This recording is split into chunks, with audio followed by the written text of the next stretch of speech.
use and harmful leisure. We beseech you, hear us. That our families may remain united in love and fidelity. We beseech you, hear us. That our parish may become a true community of believers, sincere in its worship and zealous in charity. We beseech you, hear us. That all our sick brothers and sisters in the community find comfort and healing through prayers. We beseech you, hear us. May we find solutions to the many problems in our parochial community. We beseech you, hear us. May we always find the grace to seek forgiveness from you and from one another. We beseech you, hear us. May the needy find a welcoming heart in all our homes. We beseech you, hear us. May our beloved dead be brought into the kingdom of Jesus Christ, our Lord and King. We beseech you, hear us. Please stand for the final hymn. Great Saint Jude in heaven's glory, patron of all hopeless souls, in our trials be our refuge. Help us in our present woes, ever praying, interceding, desolations, endless pleading. Saint of God, magnificent, hear thy clients so pliant. Human hearts in desperation meet the dreary toils of life. Countless thousands have you strengthened by our power in their strife. Your warm love turns unabating for the hopeless, ever waiting. Saint of God, magnificent, hear thy clients so pliant. See us suffering, sad and lonely, voices coming from afar. In the night of Satan's darkness, show us Jesus' brilliant star. Send his graces for salvation in the midst of desolation. Saint of God, magnificent, hear thy clients so pliant. In the name of the Father, and of the Son, of the Holy Spirit. Amen. Good evening.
Good evening, dear brothers and sisters in Christ. In today's Holy Mass, we include in our prayers the following intentions: For the thanksgiving of Sardas and Luz Medina and family, Imelda and Clifford Ray Umali, Tony and Rose Gopez and family, Lisa, Kate and Ram, Villarreal and family, Anthony Chase Gazon, Sang and Mirna Santos and family, Nagal family, Mario and Lourdes Salamat, Jane Bukad, Milet Ocampo and family. For the safe travel of Tony and Helen Gozon and family.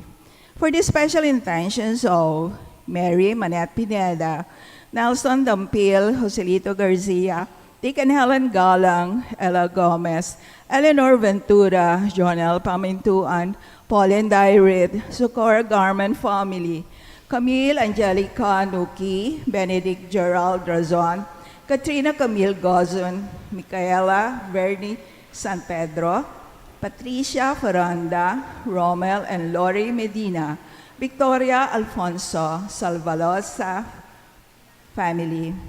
For the speedy recovery, safety, good health, and complete healing of Sister Benita Reyes, Remigio Pangan, Narciso Layag, Melissa Villanueva, Maricon Macadangdang, Ronnie Reyes, Perry Dairit, Rose Tiglao, Milger and Antoinette Javier, Clarita Duruelo, Irene Autencio, Pauline Dairit, Rowena Cabungcal, Manolita Pasyon, Filipina Maliwad, Rayana Sofina Angeles, Carmen Franco, Brigida Vega, Nida Villanueva, Nicasio Luzong, Travis Jowen Pamintuan, Bergonia Rivera, and all our sick relatives and friends and those with COVID present.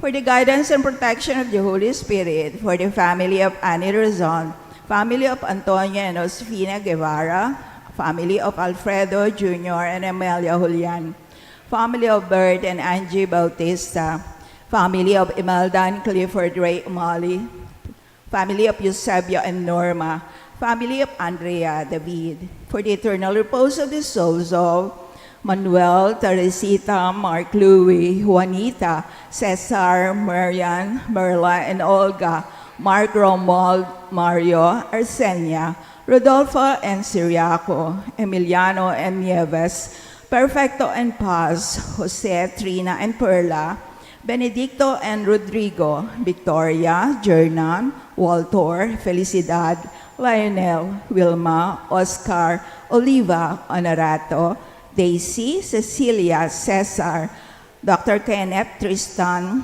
Estrella, Demetrio, Belen, Danilo, Rolando, Emelita, Lay, Eda, Emerson, Violeta, Rosette, Richard, Jules, Maria Remaleni, Myrna, Teresita, Josephine, Mariano, Gregorio, and Epifania, Josefina and Elizabeth, Hernando Sr., Edgardo, Virginia, Juan, and Romeo, Patrocinio, Antonio Jr., Monsignor Jose de la Cruz, Hernando Sr., Carmelo, Consuelo, and all the poor souls in purgatory, and all those who have died because of the pandemic, and also for our safety and the safety of all frontliners against COVID.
Magalak, wag nang lumuha, inango ang tao sa sala.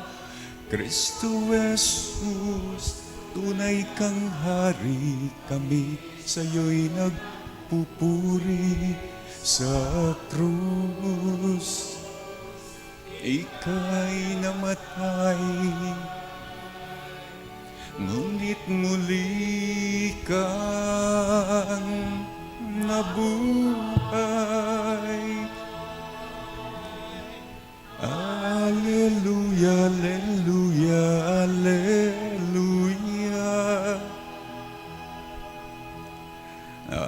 Alleluia, alleluia, alleluia. Alleluia, alleluia. Alleluia, alleluia, alleluia.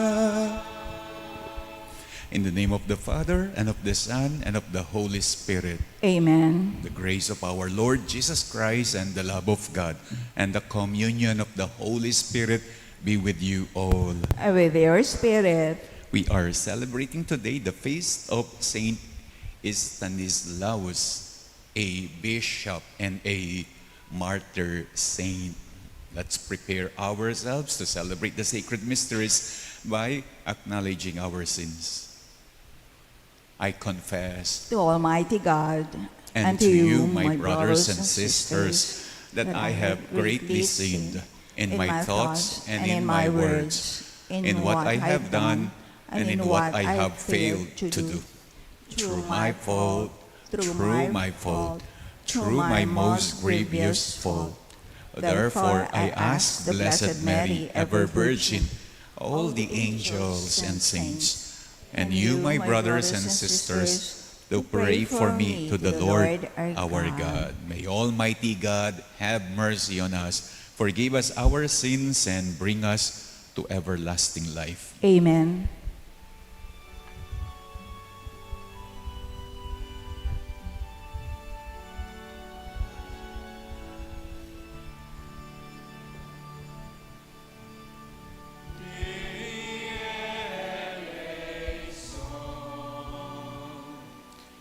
Kyrie eleison, Kyrie eleison,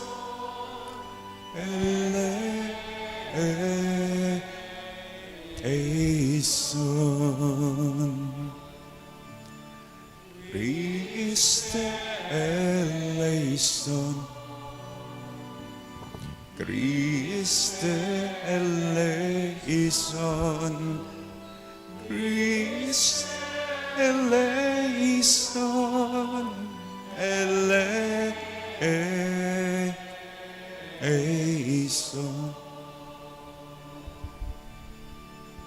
Kyrie eleison,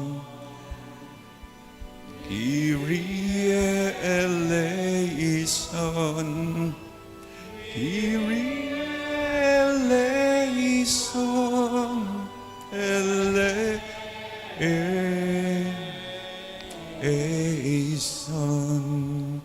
Let us pray.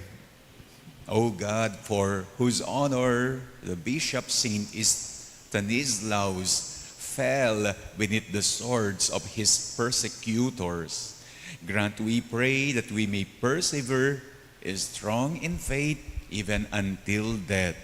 Through our Lord Jesus Christ, your Son, who lives and reigns with you in the unity of the Holy Spirit, God, forever and ever. Amen.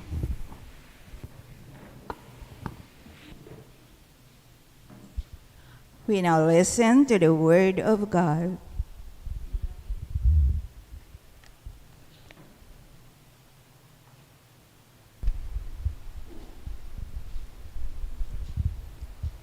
A reading from the Acts of the Apostles. When the court officers had brought the apostles in and made them stand before the Sanhedrin, the high priest questioned them. We gave you strict orders, did we not, to stop teaching in that name?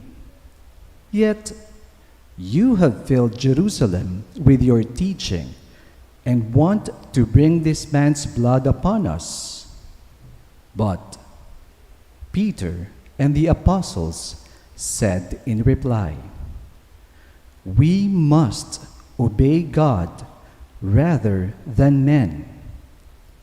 The God of our ancestors raised Jesus, though you had him killed by hanging him on a tree. God exalted him at his right hand as leader and savior to grant Israel repentance and forgiveness of sins. We are witnesses of these things, as is the Holy Spirit, whom God has given to those who obey him. When they heard this, they became infuriated and wanted to put them to death. The word of the Lord. Thanks be to God.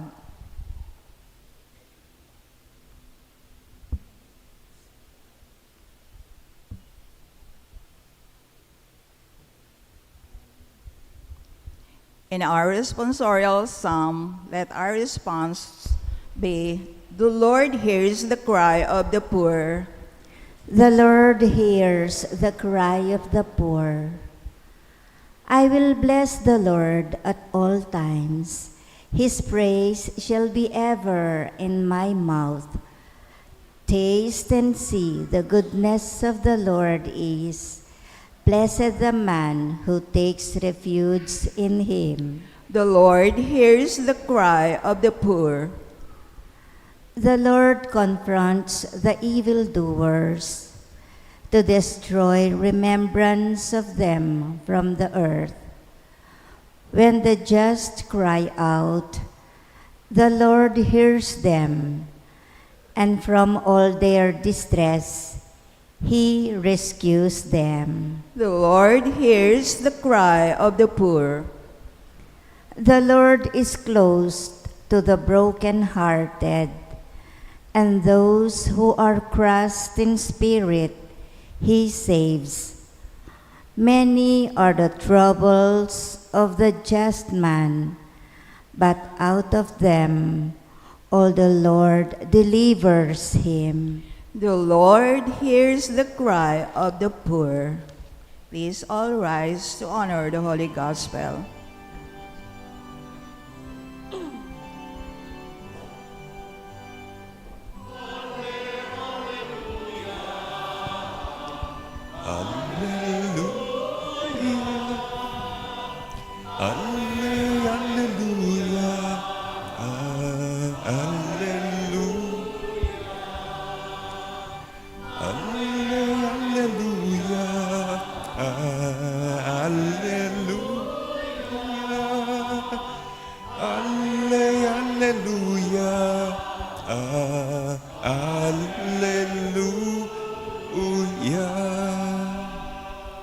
Altogether, you believe in me, Thomas, because you have seen me, says the Lord. Blessed are those who have not seen, but still believe.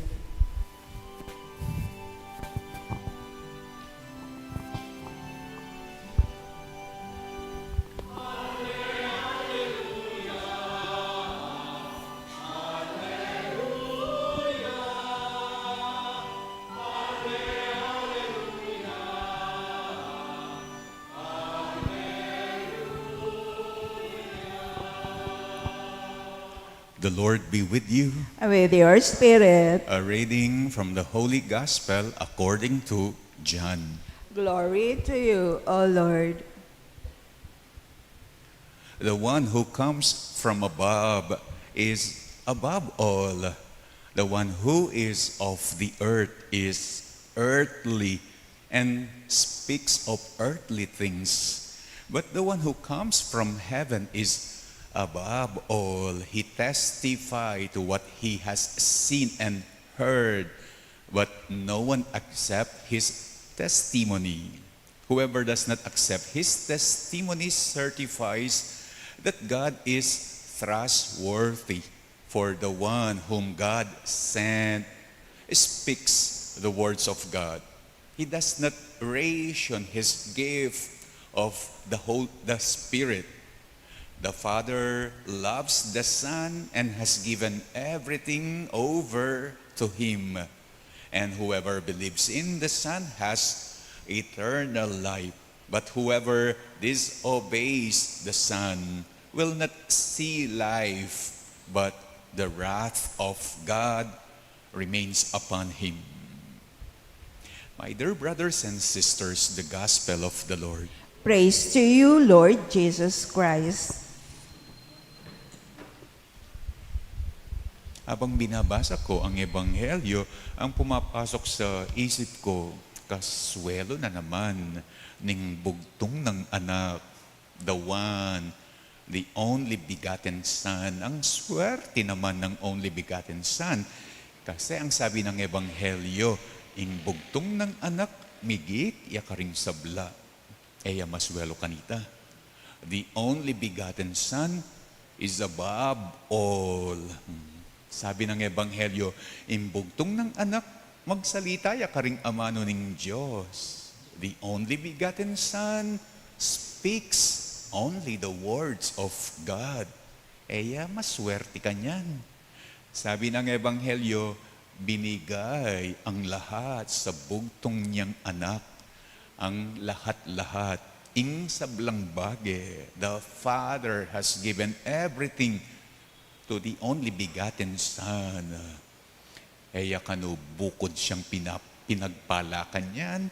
Eya kanu balamu paborito kanyan. Eya kanu balamu for God so loved the only begotten Son kanyan. Nung maswerte ya kaning bugtong ng anak.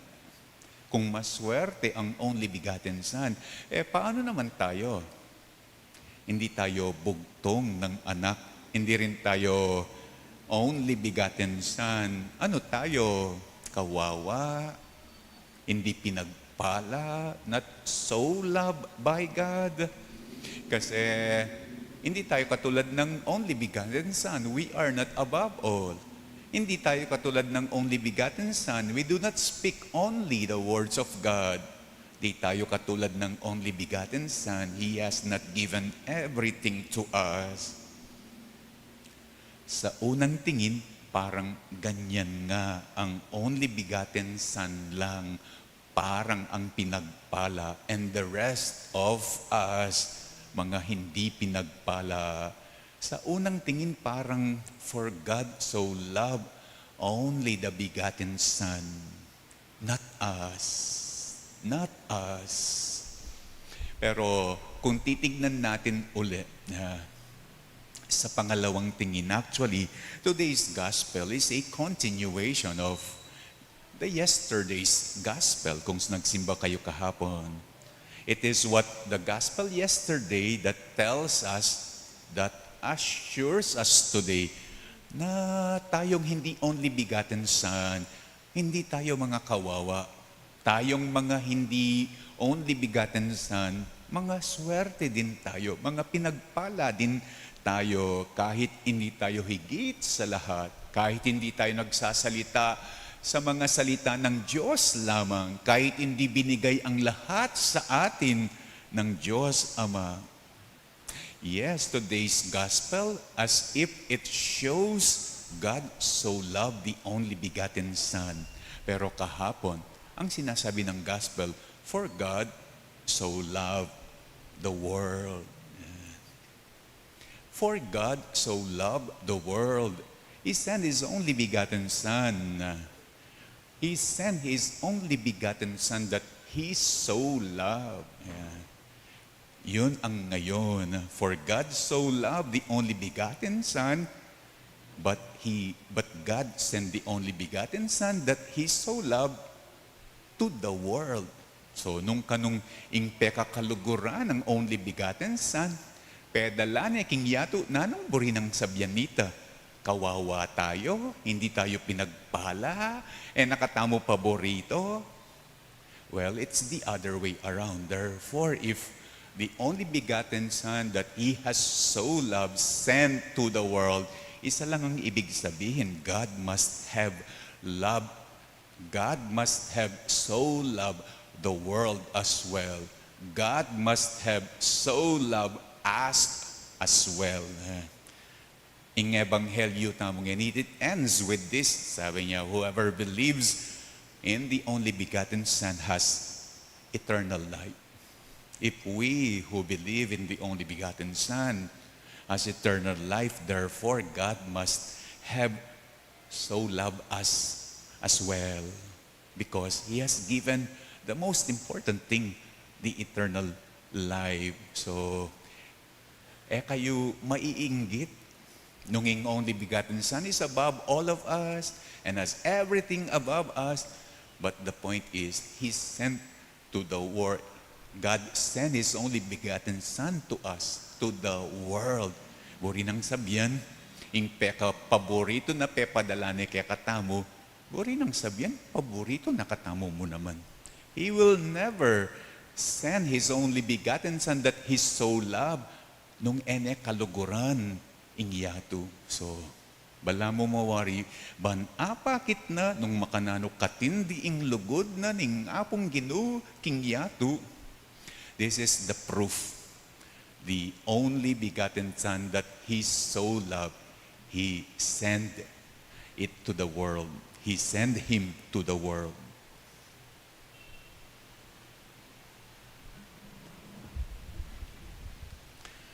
Please stand. We who receive the divine life of Jesus are called to live fully in accordance with His teachings. And to each prayer, let our response be, Lord, pour out your Spirit.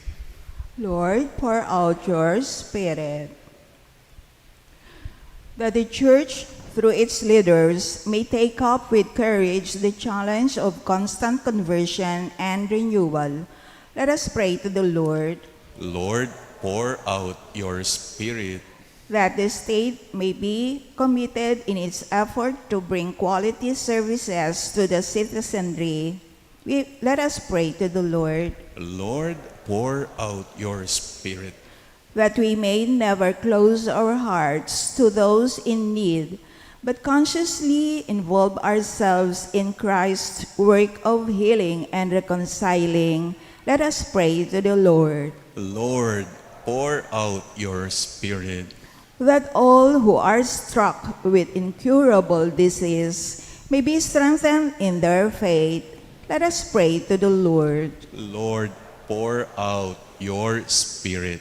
Let's also pray for the following, for the thanksgiving of Sardas and Luz, Imelda and Clifford, Ray, Tony and Rose, Lisa, Kate and Ram, Vilya, Anthony Chase, Millet, Seng and Myrna, Familiang Nagal, Mario and Lourdes and Jean, together with their whole families. Let's pray for Tony and Helen and family for safe travel. Let's pray for the special intentions of Mary Manette, Nelson, Joselito, Deacon Helen, Ella, Eleanor, Jonel, Pauline, Socorro and family, Camille Angelica, Benedict Gerald, Katrina Camille, Micaela, Vern, Patricia, Romel and Lori, Victoria and Salvalosa family. Let's pray for the speedy recovery, good health and healing of Benita, Remigio, Narciso, Melissa, Maricon, Ronnie, Perry, Rose, Milger, Antoinette, Clarita, Irene, Pauline, Rowena, Manolita, Filipina, Ray and Josefina, Carmen, Brigida, Nida, Nicasio, Travis, Jawen, and Bergonia. Let's pray for the guidance and protection of the Holy Spirit. For the families of Annie, Antonio and Josefina, Alfredo Jr. and Amelia, Bert and Angie, Imelda and Clifford, Ray, Eusebio and Norma and Andrea, and grant the healing grace of God to purify our departed Manuel, Teresita, Mark, Louis, Juanita, Cesar, Marian, Merla, Olga, Mark Romuald, Mario Arsenia, Rodolfo Siriaco, Emiliano Nieves, Perfecto, Paz, Jose Trina Perla, Benedicto Rodrigo, Victoria Jernan, Walter, Felicidad, Lionel, Wilma, Oscar, Oliva, Honorato, Daisy, Cecilia, Cesar, Kenneth, Tristan, Estrella, Demetrio, Belen, Danilo, Rolando, Emelita, Lai, Eda, Emerson, Violeta, Rosette, Richard, Jules, Maria, Rema, Lynn, Mirna, Teresita, Josephine, Mariano, Gregorio, Epifania, Josefina, Elizabeth, Hernando Sr., Edgardo, Virginia, Juan, Romeo, Patrocinio, Antonio Jr., Among Jose, Hernando, Carmelo, and Consuelo, we pray. Lord, pour out your Spirit. Let's pray for our personal intentions.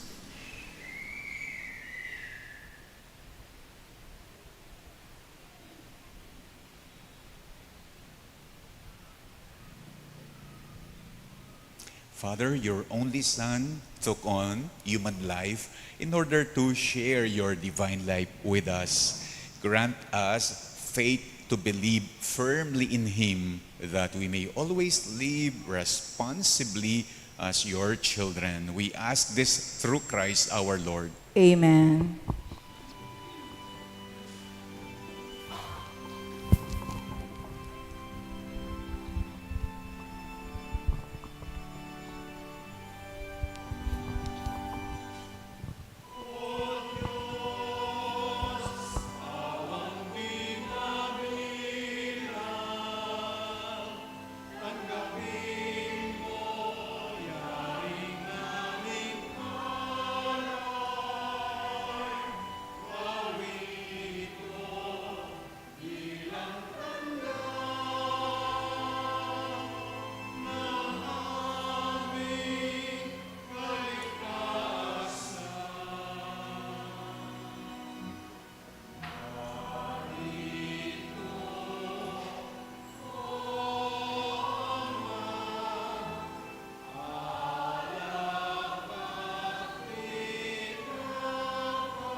Pray, brethren, that my sacrifice and yours may be acceptable to God, the Almighty Father. May the Lord accept this sacrifice at your hands for the praise and glory of His name, for our good and the good of all His holy church. Let us pray. Receive, we pray, O Lord, the sacrifice of conciliation and praise, which we offer to your majesty in commemoration of the blessed martyr, Bishop Saint Stanislaus, that it may lead us to obtain pardon and confirm us in perpetual thanksgiving through Christ our Lord. Amen. The Lord be with you. And with your spirit, Lift up your hearts. we lift them up to the Lord. Let us give thanks to the Lord our God. It is right and just. It is truly right and just, our duty and our salvation at all times to acclaim you, O Lord, but on this very time above all, to laud you yet more gloriously when Christ our Passover has been sacrificed. For he is the true Lamb who has taken away the sins of the world. By dying, he has destroyed our death, and by rising, he has restored our life. Therefore, overcome with paschal joy, every land, every people exalts in your praise, and even the heavenly powers with the angelic hosts sing together the unending hymn of your glory as they acclaim.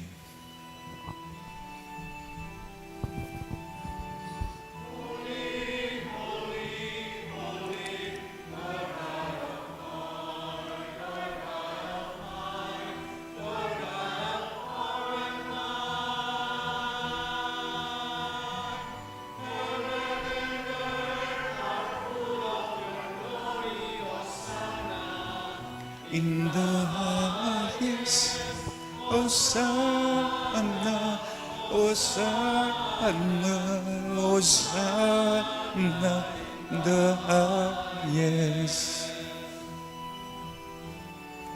Blessed, blessed, blessed, blessed is he who comes in the name, comes in the Lord's. Hosanna, Hosanna, Hosanna, in the highest. Hosanna, Hosanna, in the highest. You are indeed holy, O Lord, the fount of all holiness. Make holy, therefore, these gifts, we pray, by sending down your Spirit upon them like the dewfall, so that they may become for us the body and blood of our Lord Jesus Christ. At the time he was betrayed and entered willingly into his passion, he took bread and, giving thanks, broke it and gave it to his disciples, saying, "Take this, all of you, and eat of it, for this is my body which will be given up for you."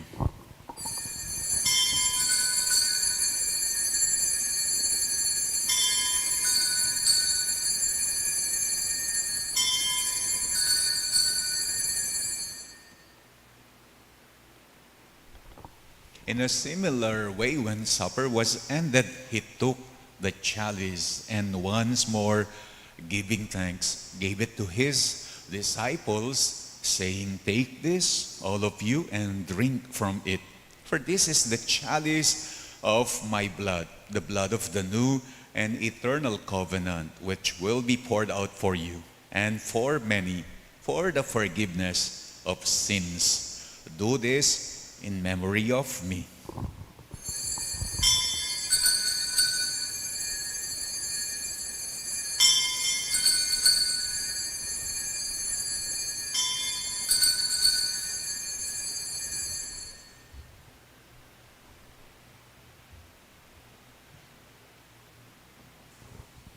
The mystery of faith.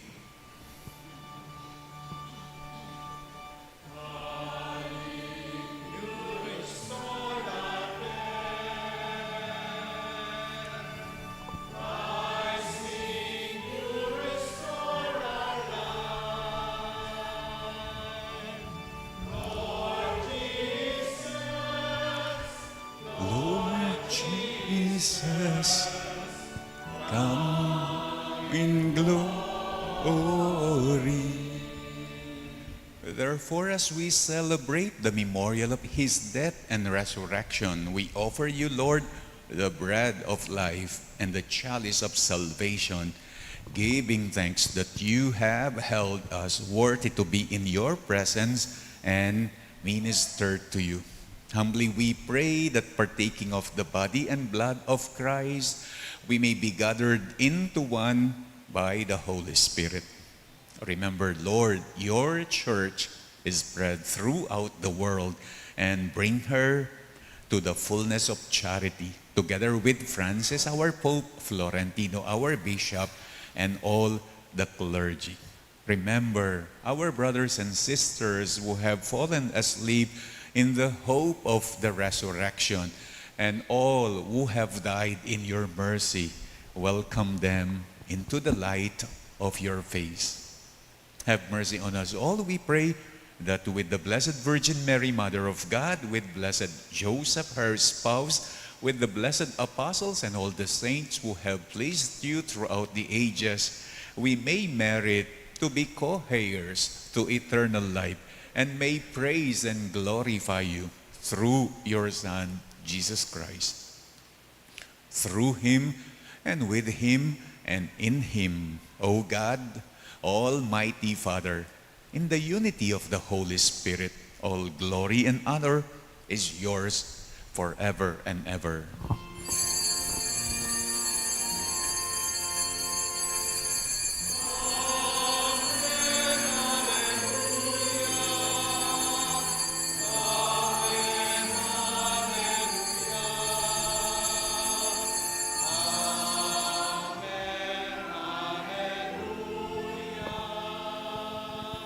At the Savior's command and formed by divine teaching, we dare to pray.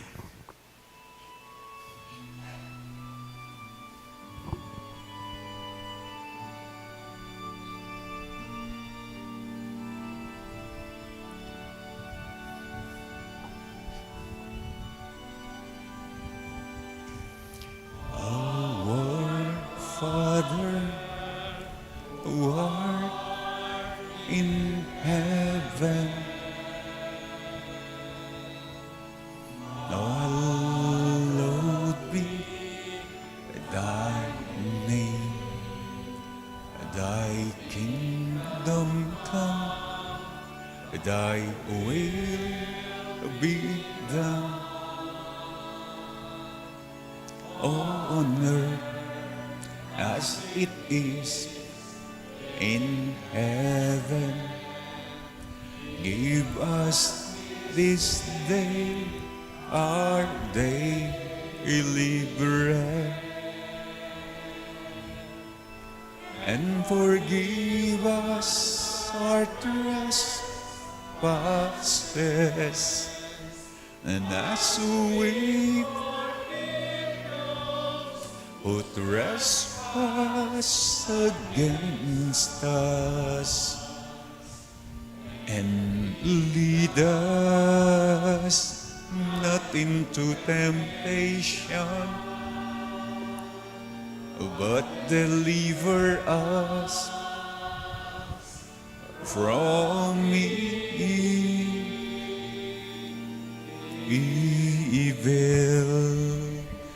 Deliver us, Lord, we pray, from every evil. Graciously grant peace in our days, that by the help of your mercy we may be always free from sin and safe from all distress, as we await the blessed hope and the coming of our Savior, Jesus Christ. For the kingdom, the power, and the glory are yours now and forever. Lord Jesus Christ, who said to your apostles, "Peace I leave you, my peace I give you," look not on our sins, but on the faith of your church, and graciously grant her peace and unity in accordance with your will, who live and reign forever and ever. Amen. The peace of the Lord be with you always. And with your spirit. Let us now offer each other the sign of peace.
Behold the Lamb of God. Behold him who takes away the sins of the world. Blessed are those called to the supper of the Lamb. Lord, I am not worthy that you should enter under my roof, but only say the word, and my soul shall be healed.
Let us pray.